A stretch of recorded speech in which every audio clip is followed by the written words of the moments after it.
Okay, Ben Marr, A2 Photography. You're going to talk to us about your portfolio piece. You chose the theme Halcyon Days. How did that come about?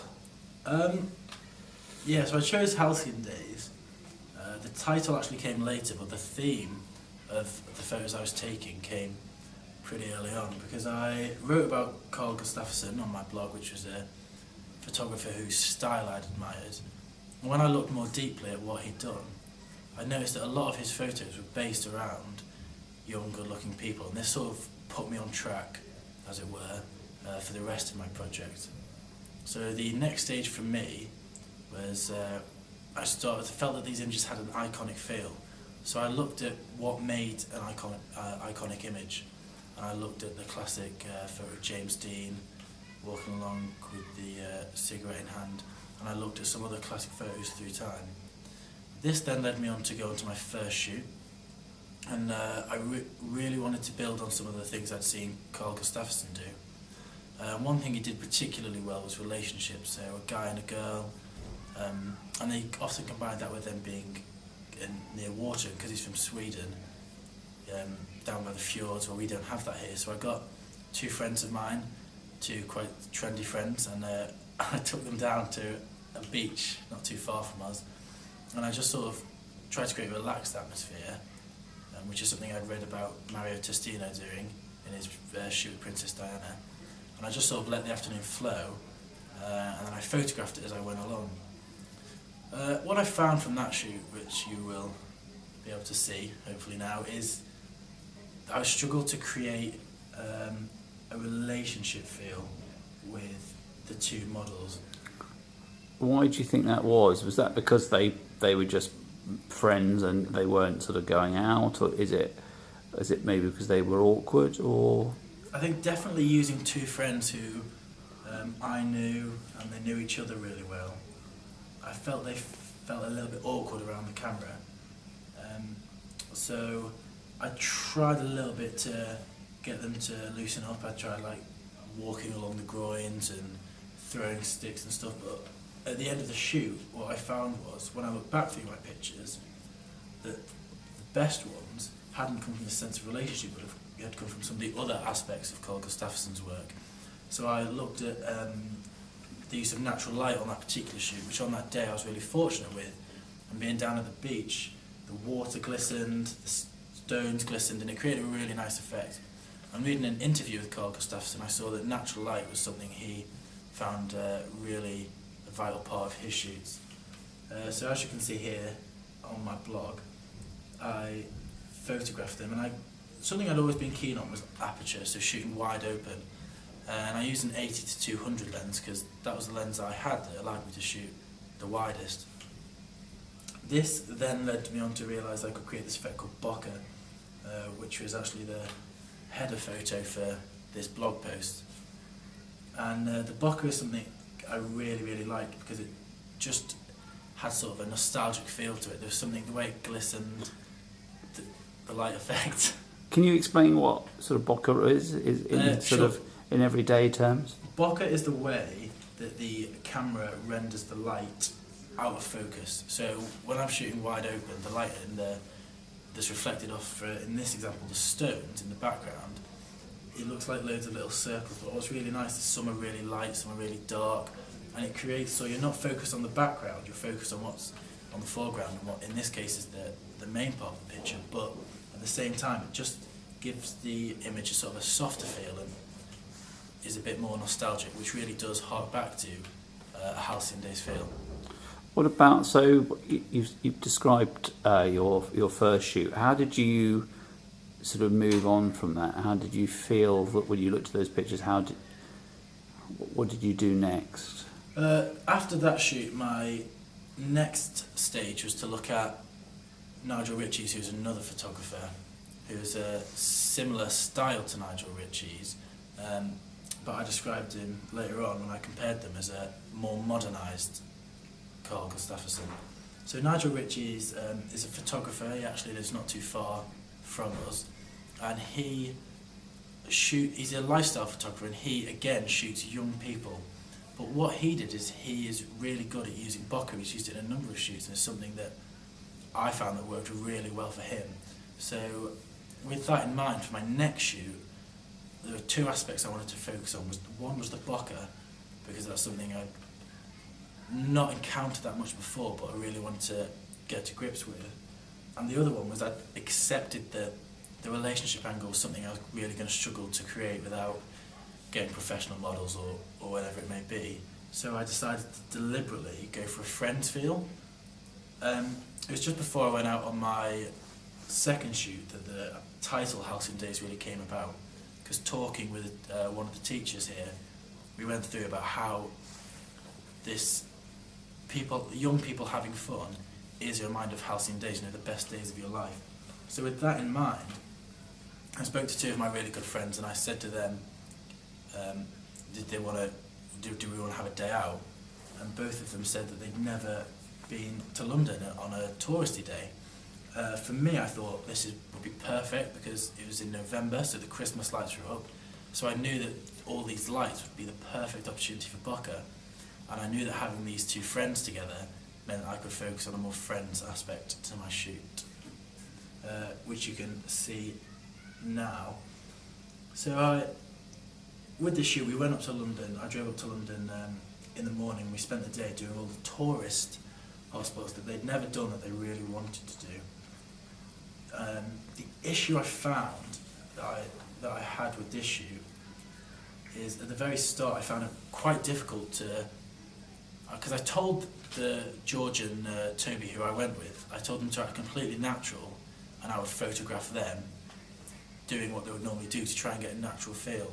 The issue I had with that is I found being part of the group myself, walking along, trying to photograph them as we were moving, making sure each photo was in focus as I'm trying to dodge crowds in London, it wasn't something that I managed to do particularly well. So I bore this in mind, and then I tried a few shots of asking them to stand still and look back to me, which you can see here, of them turning back to the camera. And in the evening, when it got dark and the Christmas lights came on, we made our way to the main shopping street, which again they'd never done, which was a deliberate effort to try and capture this bokeh. The evening, it had some positives and negatives. I found that a lot of the bokeh shoots worked really nice. The Christmas lights were ideal. It was kind of really what I was after.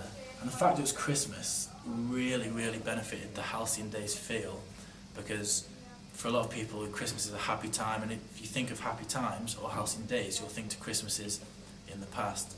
So the Christmas lights worked really well. The issue I had for a number of my photos was this forced feel, because I'd have to say to Toby and George, okay, stop, I want to take a photo, and they're just two teenage boys, they didn't really know, do we smile, do we not smile?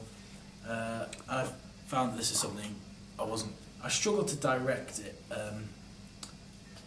to get a natural feel, but yeah. How did you? I mean, as obviously as you got more of a bank of pictures, and you were exploring more, did you use Photoshop? Did you find yourself doing lots of post-production to get the feel that you looked for, and how did that maybe lead to what you then did? That's actually really interesting, because both Gustafsson and Nigel Ritchie's both use post-production as a heavy part of their photos. What I found is there were a couple of effects like the bokeh, like the lens flare, the natural light effect that I found easier to get on location than I did in Photoshop, and I tried some of the bokeh effects and it did not look very good at all.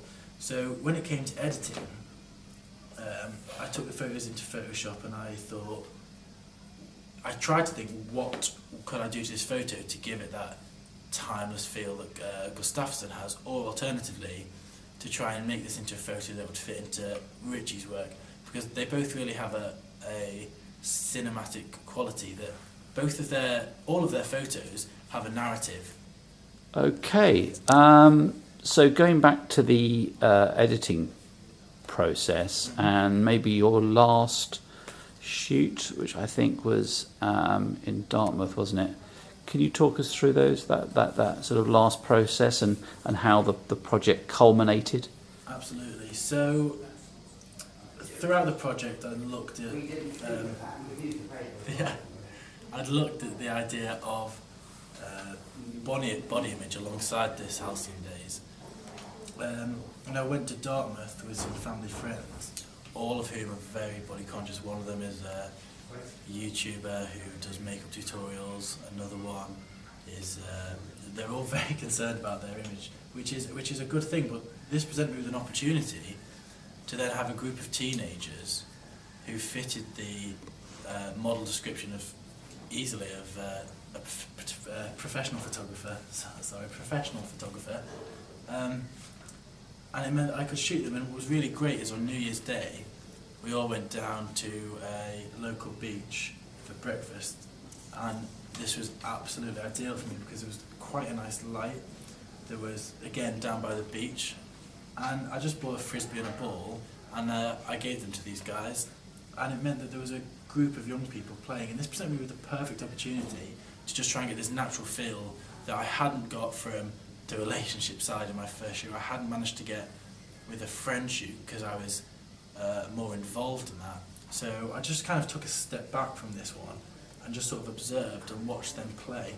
So the photos you will be able to see now were really product line. I was really, really happy with them because it started off with beautiful light, which was ideal, meant I could recreate some of the better parts of my first shoot. And again, I used a 80 to 200 lens so that not only could I stay that little bit further back and zoom in, but then I also could shoot wide open again, which is something I think is becoming part of my own style. If I was to say I had one, would be shooting wide open because it's something that I really I like to do in the photos I take. So there was lots of running up and down from the waves, throwing the balls, playing with the dog that was there. And what I could do is just stand back and photograph these people, but still bring together all the aspects of my project so far. So I was able to bring in a little bit of the buck. I was able to bring in the natural light that Gustafsson had used. I was able to bring in the good-looking models that Richie would have used. And I was able to bring in the good-looking models that are used throughout the industry. So it made the whole project sort of come together really, which was really nice for me to be able to do. And this led me on to editing that, which you are able to see on a video that's on my blog, of what I really wanted to do was just make that nostalgic feeling really part of the image, so that the image I took also has a narrative like that of any of the photographers I've looked at, and that narrative is aided by the post-production. So when I do things like, I added a warming filter, the warm photos just make you feel warm inside. When you see people happy and smiling and playing, that gives you a little bit of warmth, and it makes you think about a time when you were younger, and that's really what I wanted to capture in this project. Brilliant. Ben, thank you very much. Finito.